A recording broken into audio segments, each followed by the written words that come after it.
జగన్మోహన్ రెడ్డి ఇప్పటి వరకు తనపై ఉన్న 31 కేసులలో 3452 సార్లు వాయిదాలు తీసుకుని ప్రపంచ రికార్డు సృష్టించారా?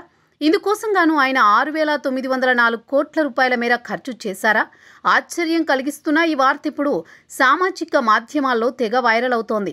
బేసిక్గా జగన్మోహన్ రెడ్డి ముఖ్యమంత్రిగా తన 5 ఏళ్ల పదవీ కాలంలో సీఎంగా తన హోదా కారణంగా బిజీ అంటూ వాయిదాల మీద వాయిదాలు తీసుకున్న సంగతి తెలిసిందే. ఆ తర్వాత ఆయన ఇప్పుడు సీఎం కాదు కదా, కనీసం ప్రతిపక్ష నేత కూడా కాదు, ఒక సాధారణ ఎమ్మెల్యే. అయినా సరే ఎందుకు వాయిదాలు తీసుకుంటున్నారో అర్థం కాలేదంటారు కొందరు. ఒకవేళ ఈ వాయిదాల లెక్క కరెక్టే అనుకున్నా ఇన్ని వేల కోట్ల రూపాయలు లాయర్ల కోసం ఖర్చు చేశారన్నది నమ్మశక్యంగా లేదంటారు ఇంకొందరు. మామూలుగా అయితే ఈ న్యాయవాదులు ఇంత తీసుకోవాలన్న మాన్యువల్స్ ఉన్నాయి.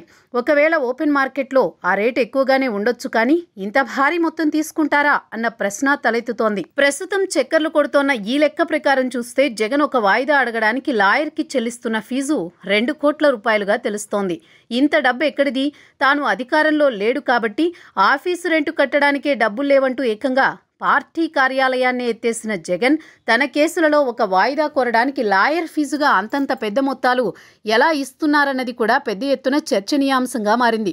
జగన్ అయితే గత 10 ఏళ్లకు పైగా బెయిల్ మీద ఉన్న మాట వాస్తవం. జగన్ బెయిల్ రద్దు చేయాల్సిందిగా గతంలోని ఈడీ, సిబిఐ వంటి దర్యాప్తు సంస్థలు కేంద్ర హోంమంత్రిత్వ శాఖకు మొరపెట్టుకున్న మాట కూడా వాస్తవమే. అయినా కూడా జగన్మోహన్ రెడ్డి ఇన్నేళ్ల పాటు బెయిలుపై బయట ఉండడం ఆశ్చర్యమంటారు పరిశీలకులు.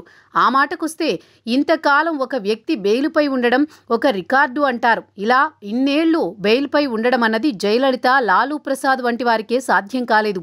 అలాంటిది జగన్కి ఎలా సాధ్యమవుతోందన్న వ్యాఖ్యలు పుంఖానుపుంఖాలుగా వ్యక్తం చేస్తున్నారు కూటమి నేతలు. కొందరు రాజకీయ విశ్లేషకులైతే జగన్, బీజేపీకి మధ్య చీకటి ఒప్పందం ఉందంటారు. అందుకు మద్యం కేసును ఉదాహరణగా చూపుతున్నారు. ఈ కేసులో చెవిరెడ్డి, మిథున్ రెడ్డి వంటి వారు అరెస్ట్ అయ్యారంటే అది కూటమి ప్రభుత్వం వేసిన సిట్టు వల్లనే తప్ప కేంద్ర దర్యాప్తు సంస్థలైన ఈడీ, సిబిఐ వల్ల కానే కాదంటున్నారు. నిజానికి మద్యం కేసులో ఈడీకి కావలసినన్ని సాక్ష్యాధారాలు ఉన్నా కూడా ఇన్వాల్వ్ అయ్యే విషయంలో మీనమేషాలు లెక్కిస్తుండడానికి కారణమేంటని ప్రశ్నిస్తున్నారు విశ్లేషకులు. ఇలాంటి పరిస్థితుల్లో జగన్ అరెస్టు, బెయిల్ రద్దు అన్నది అంత సులభం కాదన్న మాట కూడా రాజకీయ వర్గాలలో కాస్తంత గట్టిగానే వినిపిస్తోంది. ఏది ఏమైనా జగన్ కేసులు, వాయిదాలే ఒక రికార్డైతే ఇక ఇన్నేళ్ల పాటు జగన్ బెయిల్ మీద ఉండడం అన్నది మరో రికార్డ్ అంటున్నారు నెటిజన్లు.